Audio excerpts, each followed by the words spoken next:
네, 이어서 83페이지 계속해서 하도록 하겠습니다. 자, 1번 보시면 자, 표준 용액을 담아서 조금씩 떨어뜨리는 데 쓰인다. 이 뷰렛에 꼭지를 하면 용액을 한 방울씩 떨어뜨릴 수 있다. 자, 이게 뭘까요? 아까 82페이지 그림과 같이 매치시켜서 보시면 돼요. 자, 이게 뷰렛입니다. 자, 그 다음에 용액을, 자, 여기 좀 오타가 있네요. 정확이라고 적어줄게요. 용액을 정확한 부피만큼 옮기는 데 쓰인다 라는 것은 이제 피펫이 되겠고요. 그 다음에 자, 3. 소량의 용액을 떨어뜨릴 때 쓰인다. 자, 스포이드. 그 다음 4번. 자, 뷰렛을 이렇게 오타가 좀 있네요. 구정이 아니라 고정. 자, 뷰렛을 고정하기 위해서 쓰이는 것은 여러분들 클램프가 되겠고요. 그 다음에 5번. 아까도 얘기했죠? 피펫하고 하나 세트가 있다고요. 피펫에서 용액을 빨아들이고 용액을 플라스크에 다시 따라낼 때 쓰인다 라고 해가지고 피펫 필러라고 합니다. 그 다음 6번. 자, 중화 반응을 시킬 용액을 담고 반응시키는 용기로 사용이 되는 삼각 플라스크고요.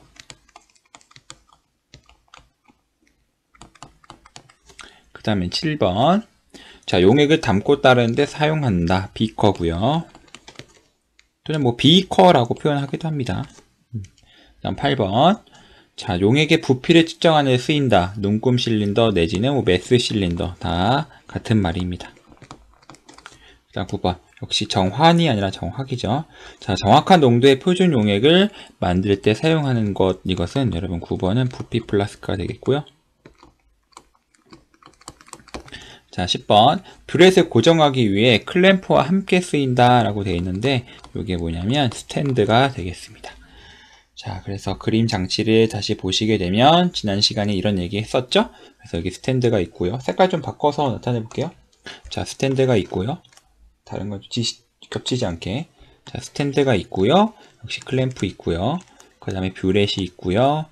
그 다음에 자, 요게 뭐죠? 요게 삼각 플라스크죠? 자, 이렇게 삼각 플라스크 있고요. 뭐 이런 식으로 장치를 좀 꾸며낸다 라는 거. 자, 그 다음에 발을 한번 볼게요. 요 발은 좀 정신을 바짝 차리고 보셔야 되겠습니다. 자, 시촉 속에 아세트산 함량 구하기라 해가지고요. 교과서 여러분들 172페이지에서 173페이지 내용을 좀 실험 과정을 좀 참고하신 다음에 보셔야 돼요. 그래야지만 여기 나와 있는 이 결과를 좀 여러분들이 이해하실 수가 있거든요. 여러분들이 교과서를 준비를 안 하셨을까봐 교과서를 한번 볼게요.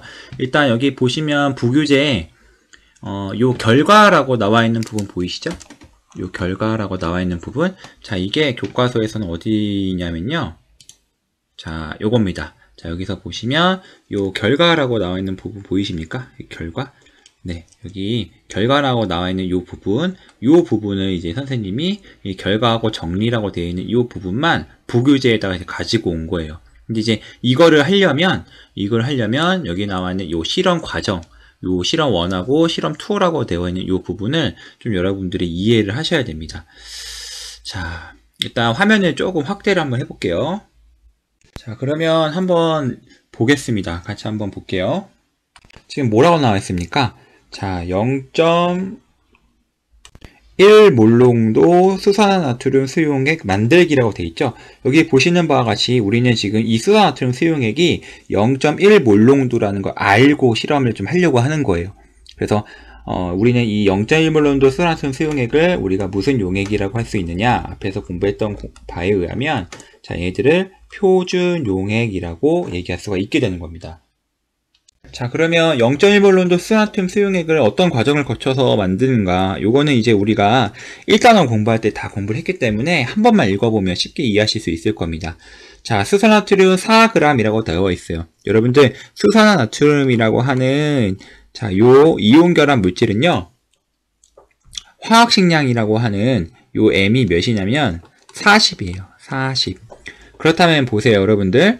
자, 우리가 N은 N분의 W라는 공식을 이용해서 몰수를 구해낼 수 있죠. 자, 4g을 화학식량이 40으로 나눠주게 되면 0.1몰이 나오게 됩니다. 그런데 지금 이것을 증류수 100ml가 담긴 비커에 넣고 녹여본다고 했습니다. 그런데 이거에서 끝난 게 아니죠. 결과적으로는 이 증류수 100ml를 어디다가 옮겨 넣는 거예요? 1리터로 옮겨 넣고 결과적으로 이 1리터만큼 증류수를 채우는 거거든요. 그러니까 이걸 통해서 우리가 이제 몰농도를 알 수가 있는 거죠. 우리가 몰농도라는 것은 자 어떻게 구합니까? 몰농도라는 것은 여러분들 자 용질의 모일수가 있으면 이 용질의 모일수를 용액의 부피를 나눠줘서 구하잖아요. 그런데 지금 보니까 용질의 모일수는 0.1몰이고 결과적으로 자 용액의 부피는 1리터가 되는 거니까 결과적으로 0.1 몰농도를 만들어내는 과정이라는 것을 여러분들 쉽게 확인해 볼 수가 있어요. 그래서 우리가 실험 1번을 통해서 자 0.1몰 농도 쓰나트륨 수용액 몇 리터까지를 만들어낸 겁니까? 색깔 바꿔볼게요. 네, 궁극적으로는 자 0.1 몰농도 NaOH 수용액 우리는 1리터를 자 이러한 실험 과정을 통해서 만들어낸 겁니다. 이게 바로 표준 용액인 거죠.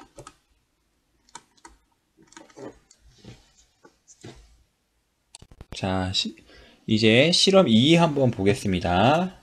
자 화면 조금만 내릴게요. 그리고 좀 조정을 좀 해서 화면 다시 띄울게요. 네, 여기 빈칸 치우면 되겠죠? 자, 만들어진 쓰나트륨 수용액 몰농도는 얼마인가? 자, 우리는 0.1 몰농도 NaOH 수용액 1리터 만들어낸 거죠. 자, 실험 2번 볼게요. 자, 중화 적정을 통해서 궁극적으로는 이 시초 속의 아세트산의 농도를 구하는 게 이제 우리의 목적이 되는 겁니다. 이 시초 속의 아세트산 농도, 이거는 이제 우리가 화학식으로는 CH3COOH 수용액이니까, 자, 이런 식으로 이제 우리가 포함해 얘기를 할 수가 있는 거겠죠. 자, 읽어볼게요. 잘 보세요, 여러분들. 자, 시판되고 있는 식초 10ml라고 했으니까 자, 지금 얼마만큼 있는 거예요? CH3COOH 요 수용액이 지금 현재 10ml가 있었어요. 그런데 증류수 90ml를 자, 여기다가 있잖아요. 여러분들, 물이죠. 쉽게 말하면 물 90ml를 넣으면은 이거 어떻게 되는 거예요? 묽어지는 거죠. 쉽게 말하면 뭐가 되는 겁니까? 희석이 되는 거다라는 거를 우리가 예상해 볼 수 있어요. 자, 요거를 선생님이 조금 앞에서 우리 1단원에서 공부했던 그러한 개념을 이용해서 한번 나타내 볼게요. 자, 보세요. X 몰농도에, 우리는 지금 현재 몰농도를 모르는 거죠. 궁극적으로는 이 시초 속의 아세트산 농도를 구하는 게 이제 우리의 목적인데, 모르니까 X 몰농도로 하겠다는 거죠. 그러면 잘 보세요. X 몰농도 CH3COOH 10ml는 얼마만큼 있는 거예요? CH3COOH라는 애의 모일수가 얼마만큼 있다는 겁니까? 10X 몰만큼 누가 있는 거예요? CH3COOH가 있다는 겁니다. 그런데 자 지금 보게 되면 물 90ml를 넣어가지고요. 결과적으로는 총 부피가 몇 ml가 되는 거예요? 총 100ml가 되는 거죠. 총 100ml가 됩니다. 100ml라는 것은 100ml라고 하는 것은 몇 리터입니까? 0.1리터잖아요. 그래서 자 이러한 공식을 좀 적용을 시켜보면 결과적으로 그리고 여러분 이거 밀리리터죠. 자 이거 리터로 일단 바꿀게요. 자 10ml는 몇 리터입니까 여러분들? 0.01리터죠? 0.01리터죠? 그러니까 x에다 0.01을 곱해야 됩니다. 그러니까 여기 10x가 아니라 미안합니다. 자 10x가 아니라 0.01x가 될 거예요. 0.01x몰만큼의 CH3COOH가 있을 겁니다. 그럼 결과적으로 이거 계산해 보면 어떻게 되는 겁니까? 0.1x 뭐가 돼요? 몰 퍼 리터니까 그게 그 뭡니까? 몰농도죠. 그래서 잘 보시게 되면은 원래는 여러분들 몇 몰농도였어요? X 몰농도. 색깔을 좀 튀게 해볼까요? 연두색으로. 원래는 X 몰농도였던 것이 자, 이 증류수 물 90ml 넣음으로 인해서 결과적으로는 몇이 됐습니까? 0.1X 몰농도가 된 거예요. 그러니까 X에서 0.1x 몰롱도가 됐으니까 지금 어떻게 되는 겁니까? 10배 희석된 거죠. 그러니까 농도가 10분의 1이 된 거예요. 농도가 10분의 1이 됐다. 그렇게 이해하시면 됩니다. 그런 상황이에요. 물 컸기 때문에 자, 농도가 10분의 1의 농도가 됐다. 이렇게 이해하시면 됩니다. 계속해서 읽어볼게요. 자, 과정 1의 용액 20ml를 그러니까 지금 이때의 용액 20ml에서 이때 용액은 이미 희석이 됐기 때문에 얘의 농도는 몇이라고 볼 수 있는 거예요? 0.1x 몰농도인 친구예요. 0.1x 몰농도의 20ml를 피펫으로 취한 후 삼각 플라스크에 넣고 아까도 얘기했죠. 미지 용액은 선생님이 삼각 플라스크에 넣는다 그랬잖아요. 그 다음에 이 삼각 플라스크 이렇게 삼각 플라스크에 여기에다가 미지 용액을 넣는데 자 여기다가 미지 용액을 넣는데 여기서 말하는 미지 용액이란 미지 농도의 용액을 얘기하는 겁니다. 이 미지 농도의 용액에 자 지시약 여기서는 지시약 누구를 사용했어요? 페노프탈렌 즉 PP를 넣었다라는 거죠. 이렇게 되는 상황인 겁니다. 그 다음 3번 볼게요. 자 뷰렛에 자 실험실에서 만든 표준 용액을 넣고 자 뷰렛의 눈금을 읽어보자 라고 되어 있습니다.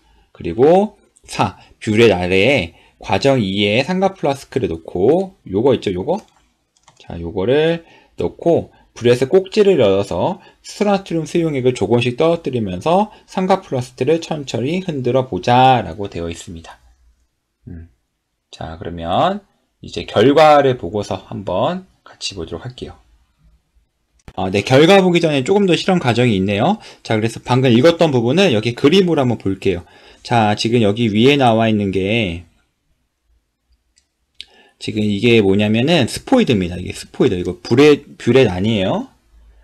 이거 스포이드인데 아까도 얘기했지만 여기에 지금 뭐가 있습니까? 미지 농도의 자, 용액이 있는 거예요. 이 미지 농도의 용액에 지금 페노프탈렌 용액을 떨어뜨려 주는 거죠. 한 몇 방울? 지시약은 한 두세 방울 정도를 떨어뜨려 줍니다. 그래서 이런 식으로 여기 지금 안에는 뭐가 있는 겁니까? 미지 농도의 용액에다가 누가 같이 있는 상황이에요? 지시약이 있는 상황이고요. 자, 그 다음에 여기 오른쪽 요 그림을 보시게 되면 어떻게 되는 겁니까? 자, 뷰렛을 여기 분명히 클램프로 얘 고정시켜 놓은 게 있을 거예요. 자, 여기 지금 그림이 잘려서 그렇지. 여기 보시는 바와 같이 어때요? 사람이 여기 있는 꼭지를 돌려서 뷰렛에 있는 액체를 이쪽으로 해서 열어주면은, 그러니까 이 꼭지를 열어주면 뷰렛으로부터 이렇게 액체가 나가게 됩니다. 그리고 아래에 삼각 플라스크를 지금 어떻게 해주는 거예요? 쉐킷 해주는 거죠. 흔들어주고 있는 상황이고요. 만약에 지금 여기 보이는 것 같이 색깔이 지금 노란색을 지금 띄고 있는데요. 만약에 요것이 페노프탈렌 색깔을 좀 잘 기억해 보면 산성과 중성에서는 여러분 어때요? 산성과 중성에서는 무색이지만 자 얘가 염기성이 되는 바로 그 순간 얘네들의 색깔이 무슨 색깔로 변합니까? 적색으로 딱 바뀌죠? 바로 이 적색으로 바뀌는 그 순간 여기에 보이는 이 꼭지를 다시 닫아주는 거예요. 그리고서는 뷰렛에 얼마만큼 넣어줬느냐 그거를 좀 살펴보는 거거든요. 자, 읽어볼게요. 위에 보세요. 자, 용액의 분홍색, 즉 적색이 나타나기 시작하면 스트라튬 수용액을 조심스럽게 한 방울씩 넣으면 계속 흔들어 보자. 그러다가 용액이 전체적으로 분홍색이 딱 되어 삼각 플라스크를 흔들어도 용액의 색이 없어지지 않으면 뷰렛의 꼭지를 잠근 후 뷰렛의 눈금을 읽어보자. 그래서 위 과정을 한 번 더 반복해보자 뭐라고 나와 있습니다. 자, 결과 한번 보자는 거죠.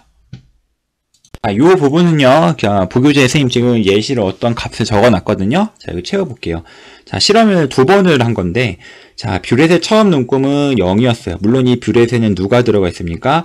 0.1 몰농도 누가 들어가 있는 상황이에요. NaOH 수용액이 들어가 있습니다. 즉, 표준 용액이, 죄송합니다. 표준 용액이 지금 들어가 있는 상황이에요. 처음에는 눈금이 0ml였는데 나중에 뷰렛의 눈금, 즉 색깔이 바뀌었을 때 색깔이 분홍색으로 바뀌어서 더 이상 용액의 색이 분홍색으로 고정이 되는 그 상황이 딱 됐을 때는 그때 눈금을 읽어봐줬더니 20ml가 됐다라고 합니다. 그래서 우리는 소모된 스트라튬 수용액 부피는 얼마만큼 넣어줬다는 걸 확인해 볼 수 있냐면 20ml만큼 들어갔다는 걸 확인해 볼 수 있고, 자, 두 번째 실험은 계속해서 이어서 하는 거잖아요. 그러니까 원래 20ml였던 친구가 자, 나중에 즉 바꾼 거예요. 삼각 플라스크를 다른 삼각 플라스크를 쓰고서 똑같은 실험을 해본 겁니다. 그랬더니 또 자 보시는 바와 같이 나중에 눈금이 20에서 40이 됐다는 얘기는 역시 얼마만큼을 넣어줬다는 겁니까? 20만큼 넣어줬다는 걸 확인해 볼 수 있어요. 그래서 소모된 스마트폰 수용의 부피의 평균값은 몇이냐라고 되어 있는데 20ml 만큼 넣었을 때 어떻게 됐다는 겁니까?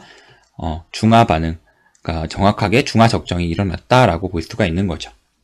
자, 그러면 정리를 한번 해볼게요. 여러분들은 부교재에다 적어주시면 됩니다. 자, 아세트산 수용액과 수완톤 수용액의 반응을 화학 방식으로 써보자 라고 되어 있습니다.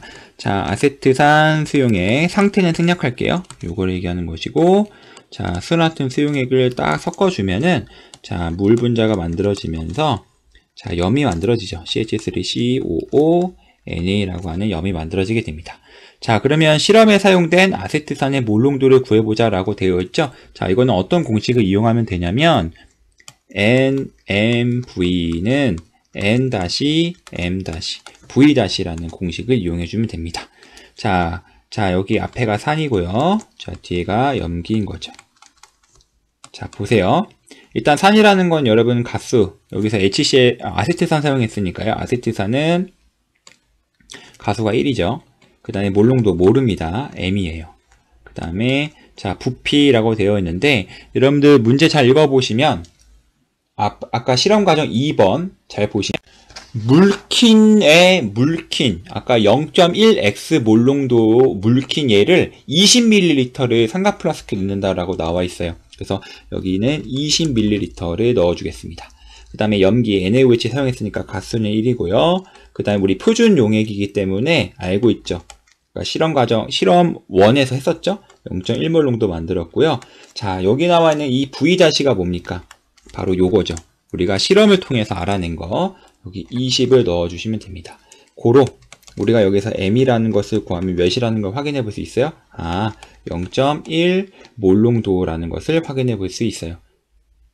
그런데 잘 생각을 해보세요. 여러분들 이때 0.1 몰농도라는 것이 아까 0.1x라 그래가지고요. 물킨 거잖아요. 그러니까 처음에 최초의 X 몰농도에서 물킨 거를 지금 사용한 거니까요. 결과적으로 우리가 지금 구하고자 하는 X라는 것은 원래 식초 속에 들어가 있는 아세트산의 몰농도는 몇이 되는 겁니까? 그렇죠.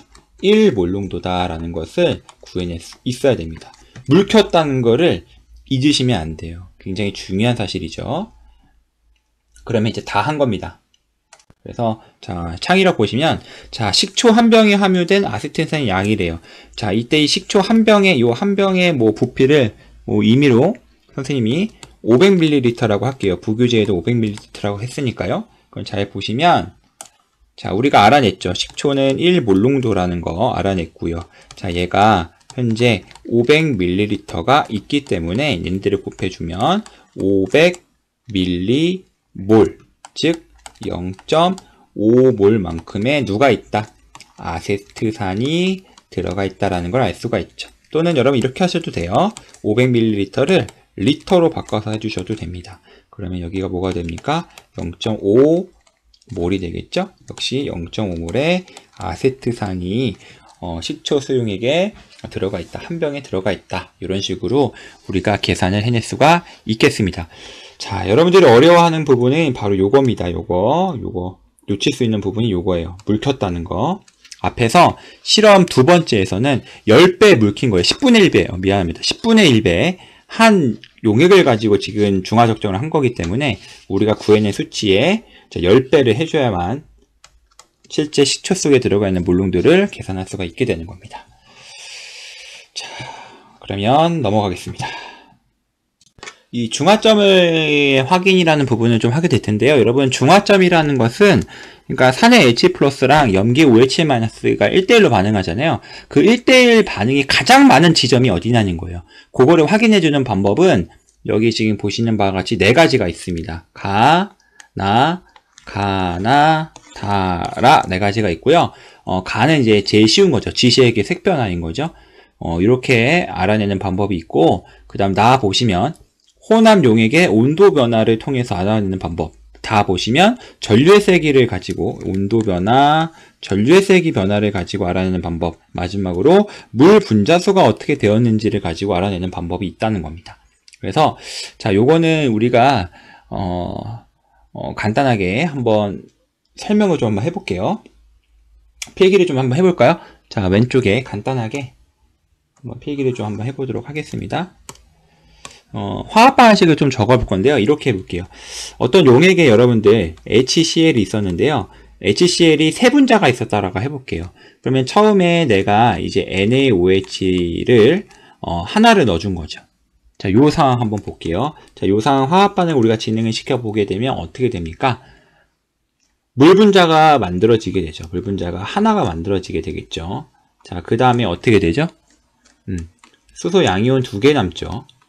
그 다음에 염화이온 3개가 생기게 되고, 자, Na+, 자, 하나가 만들어지게 됩니다. 이거를 내가 언제까지 해볼 거냐면 NaOH를 4개까지 넣어주는 거를 한번 해볼게요. 자, 계속해서 지금 누적해서 가는 거예요. 누적해서. 자, 원래 여기 HCl에 있던 거에 이제 NaOH를 하나 더 넣어줘서 결과적으로는 2개의 NaOH가 들어가게 된 상황을 한번 볼게요.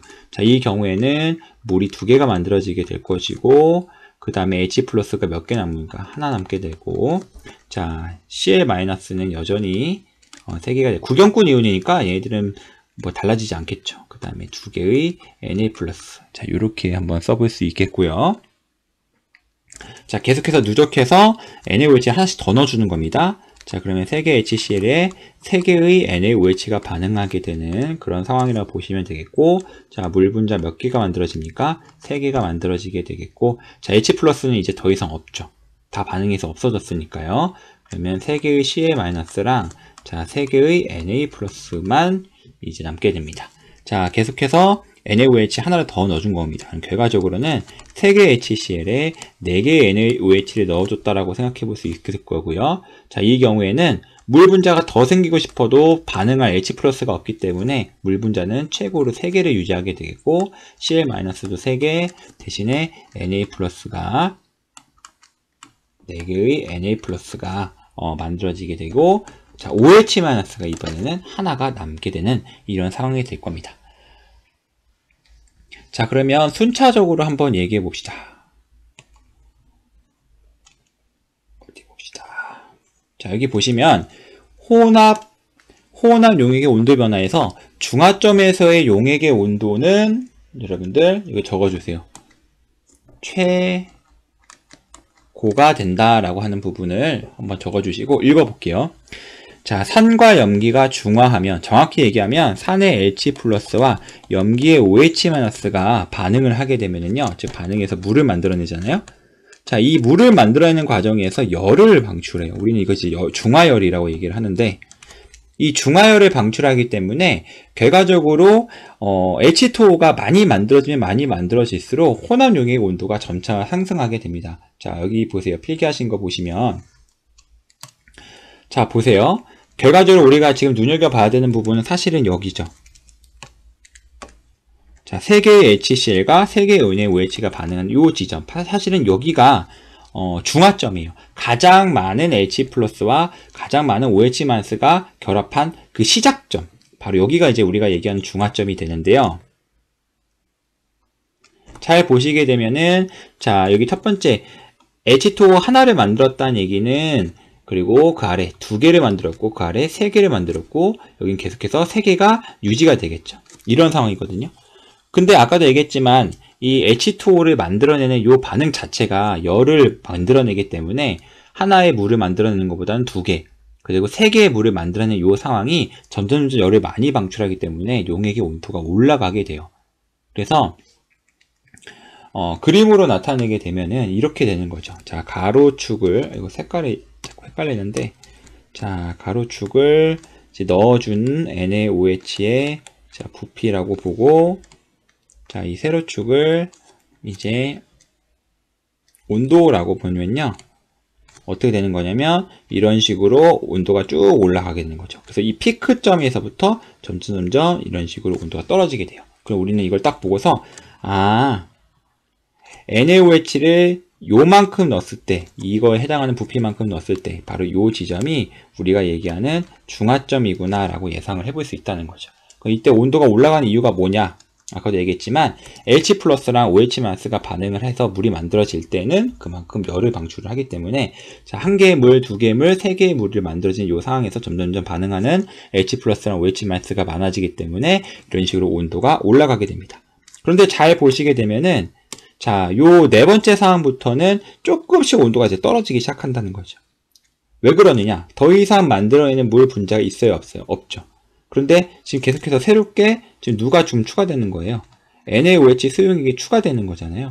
그러니까 이 NaOH 수용액이 혼합 용액보다 온도가 조금 낮기 때문에 그 온도, 조금 낮은 온도, 그 용액의 온도가 조금 낮기 때문에 그것 때문에 조금씩 이렇게 떨어지게 됩니다. 이런 식으로. 그래서 우리는 이 온도가 피크가 되는 이 지점에서 중화점을 찾을 수가 있게 되는 거죠. 그 다음에 이제 두 번째 한번 볼게요. 자, 두 번째를 보시게 되면, 여기 읽어보고 넘어갈까요? 자, 이걸 읽어볼게요. 자, 산과 연기가 중화하면 중화열을 방출하므로 혼합용의 온도가 점점 상승하다가 중화점에서 최고 온도에 도달하게 된다. 자, 그 이후에는 중화 반응이 일어나지 않고 가해주는 용액의 온도가 기존의 혼합 용액보다 낮기 때문에 혼합 용액의 온도는 점차 내려가게 된다. 이렇게 되는 거고요. 자, 그 다음 혼합 용액의 전류의 세기 변화는 어떻게 될 것이냐 읽어볼게요. 산과 연기가 중화되면서 전체 이온 수의 변화는 없지만 이 수용액의 부피가 증가하므로, 자, 이온의 농도는, 자, 일단 적어주겠습니다. 이건 설명해 줄게요. 이온의 농도는 뭐 낮아진다 내지는 감소, 이렇게 적어주시면 돼요. 그러므로 중화점에서 전류의 세기가 어떻게 되느냐?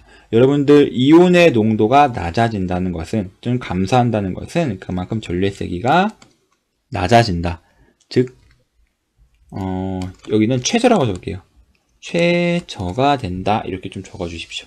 자, 이것도 역시 왼쪽 화학 반응을 가지고 간단하게 이해할 수 있어요. 일단 여러분들 이온의 개수가 정말 변함이 없는지 한번 살펴볼까요? 자, 여기 지금 이온의 개수 몇 개입니까? 총 6개죠. 여기도 지금 이온의 개수 총 몇 개예요? 6개고요.